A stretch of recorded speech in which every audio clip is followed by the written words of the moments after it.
সবাই চাইলেও তামিম ইকবাল হতে পারে না। তার পরিচয় বলার সাধ্য কি কারো আছে? কি বলা যায় তাকে? তিনি একটা বিস্ময়, তিনি একটা ধাঁধা।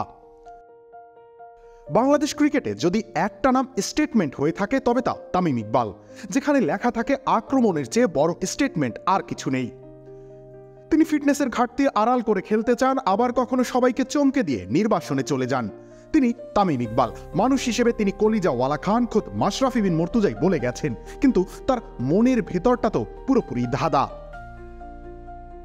তিনি শিখিয়ে গেছেন স্লেজিং এর উত্তর ছক্কায় দেওয়া যায়। তিনি প্রথম চোখে আঙুল দিয়ে দেখিয়েছিলেন লর্ডসের অনার্স বোর্ডে নাম লেখা যায়। হওয়া যায় উইজডেনের বর্ষসেরা। তাকে নিয়ে ট্রল হয়েছে, অপমান করা হয়েছে, কিন্তু তিনি শিখিয়ে গেছেন সমালোচনা যতই হোক ভরকে গেলে চলবে না। তামিমি প্রথম দেখালেন একটা প্রান্ত আগলে রাখলে সেঞ্চুরি আসবেই। তিনি বলেছিলেন বাংলাদেশি ওপেনারের নামও বিশ্বসেরাদের পাশে লেখা যায়। সাকিব আল হাসান ও তামিম, তাদের সম্পর্ক হয়তো জটিল, হয়তো একে অপরের মুখও দেখেন না, কিন্তু মাঠে দুজনেই লড়েছেন এক পতাকার জন্য, এক দেশের জন্য। তিনি বিদায় বলে দিয়েছেন। বাংলাদেশ ক্রিকেটের চোখে জল এসেছে, আবারও সত্য হয়েছে, সবাই চাইলেই তামিম হতে পারে না।